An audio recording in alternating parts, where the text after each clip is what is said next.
December 21st, 1945, Tokyo, Japan. General Douglas MacArthur sat in his office at the Daiichi Assurance Building, the headquarters from which he oversaw occupied Japan. An aide handed him an urgent telegram from Europe. MacArthur read it quickly. His usually unreadable expression showed a flicker of surprise, or perhaps sadness. He placed the telegram on his desk. General George S. Patton Jr. was dead. He had died that morning in a military hospital in Heidelberg, Germany, 12 days after a car accident that broke his neck and left him paralyzed. Patton was 60 years old. He had survived 2 world wars, led multiple combat commands, and fought in countless battles across North Africa, Sicily, France, and Germany. One of America's most famous generals, he now was gone, not in combat, but from a car accident on a quiet German road. According to officers present, MacArthur sat quietly for a few moments after reading the news. Then he began drafting a statement. This is the story of what MacArthur said when Patton died, how he honored his fellow general, and what his words reveal about his view of Patton and military greatness. Although MacArthur and Patton were not close friends, they served in different theaters during World War II, MacArthur in the Pacific, Patton in Europe, and rarely met or corresponded. The death of Patton still mattered to MacArthur. Their careers ran parallel but separate. Although MacArthur and Patton were not close, they did know each other. They had served together briefly decades earlier and shared traits that made them recognize something in the other. MacArthur was born in 1880, Patton in 1885. Both came from military families. MacArthur's father was a Civil War hero and general, while Patton's grandfather had been a Confederate colonel. Both men attended West Point, though at different times.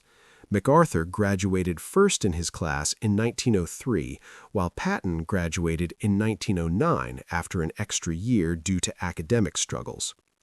Their first documented meeting was during World War I in 1918, when MacArthur commanded the 42nd Rainbow Division in France, and Patton led tank units.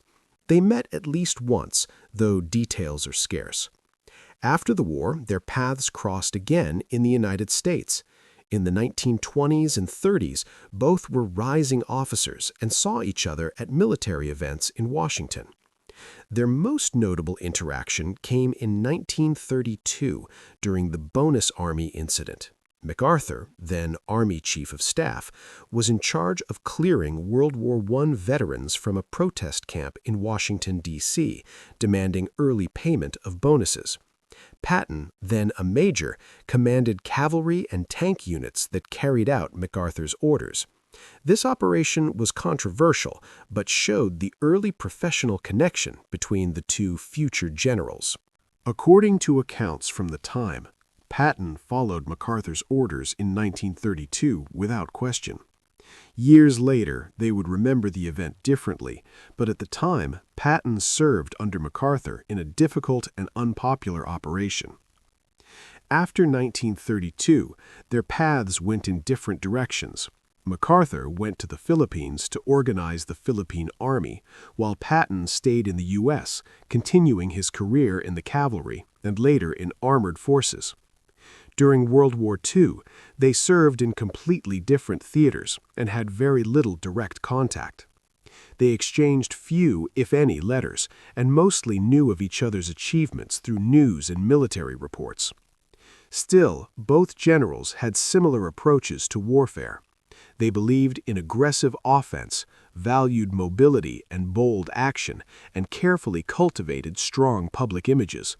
MacArthur with his corncob pipe and sunglasses, Patton with his ivory-handled pistols and fiery spieces. Both were also controversial. MacArthur often clashed with civilian leaders, while Patton made politically risky statements and got into trouble for his behavior. By December 1945, the war was over. MacArthur was supreme commander of the Allied powers in Japan, effectively ruling the country during the occupation. Patton had been commanding the 15th Army in Germany, mostly an administrative post documenting the war's history. However, Patton's position had become problematic.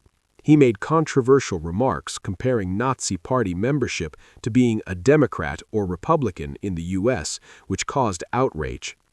Eisenhower removed him from the Third Army in October 1945 and reassigned him to the less important 15th Army. Patton was unhappy and felt bitter about being demoted. He planned to return to the U.S. and retire. Then, on December 9, 1945, Patton was in a car near Mannheim, Germany. His car collided with a U.S. Army truck at low speed. Patton was thrown forward, hitting his head on a metal partition. The accident broke his neck and severed his spinal cord, leaving him paralyzed from the neck down. For the next 12 days, Patton lay in a hospital in Heidelberg, conscious but unable to move.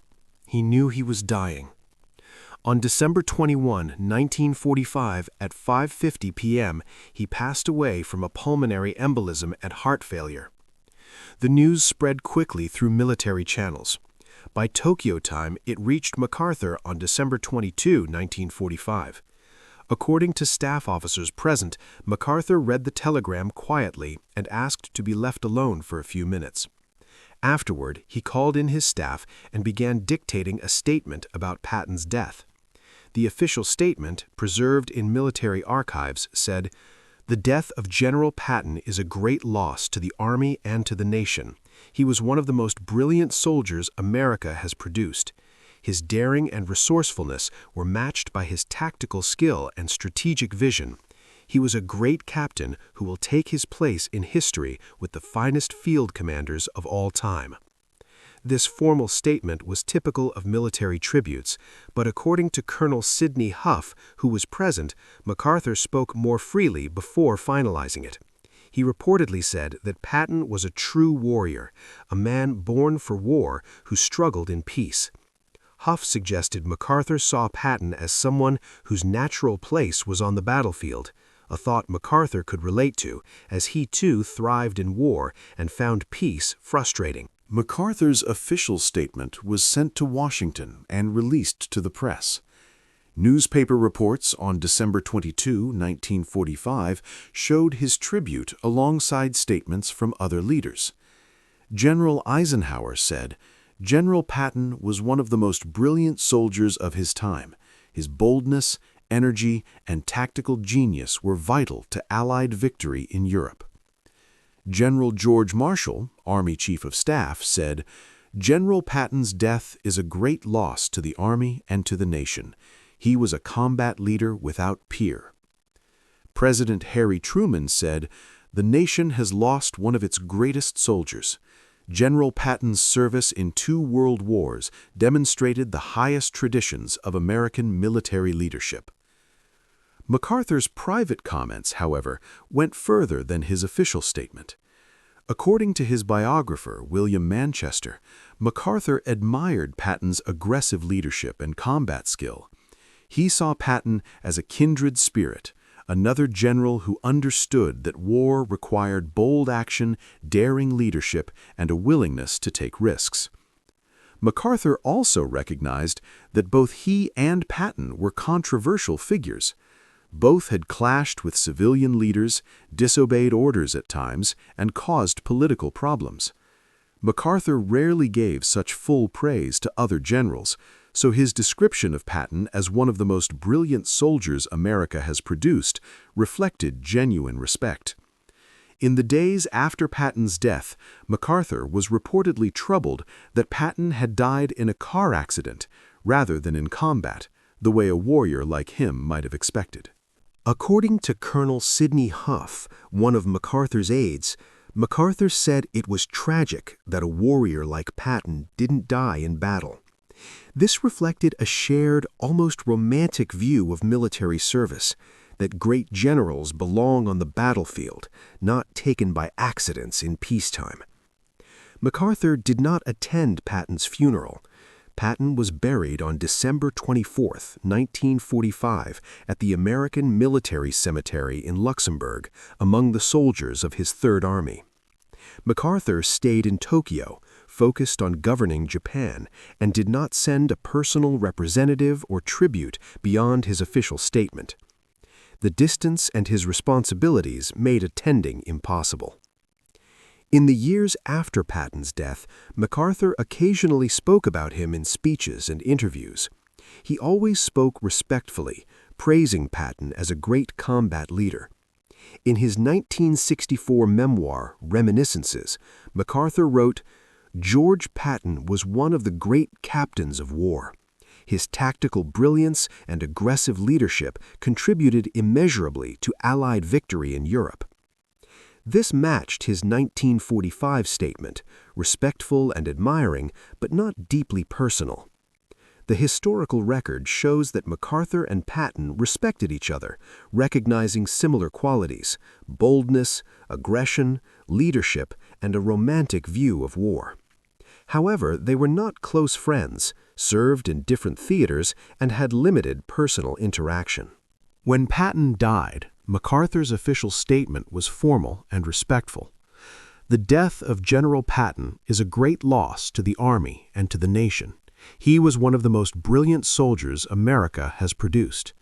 These words, preserved in official records and newspapers, show MacArthur honoring a fellow general in proper military language. But those close to MacArthur said his private thoughts went deeper. He saw Patton as a warrior who belonged on the battlefield, not behind a desk. Patton's death marked the end of a type of general, one who thrived in combat but struggled in peace. MacArthur could relate. Like Patton, he was a brilliant combat leader who clashed with civilian authority and would eventually be removed from command during the Korean War. Perhaps he saw in Patton's fate a reflection of his own. Both were warriors who found peacetime frustrating. Both were controversial. Both were brilliant in battle, but hard to manage. While MacArthur's words were measured and appropriate, they reflected genuine respect. Calling Patton one of the most brilliant soldiers America has produced was significant, especially from a general who rarely praised others. MacArthur placed Patton among the greatest American military leaders, an acknowledgement that mattered to men who cared deeply about legacy. For MacArthur, the tribute was more than formality. It recognized that Patton had achieved what both men valued: greatness in the profession of arms and a lasting place in military history. MacArthur's words gave Patton a kind of immortality, honoring him as a fellow warrior whose name would endure. This video presents historical events based on documented records, including MacArthur's official statement preserved in military archives and newspapers, accounts from staff officers, memoirs, and contemporary news reports. Historical interpretations may vary among historians and scholars. Viewers are encouraged to consult multiple sources when studying this period of military history. This content is intended for educational purposes.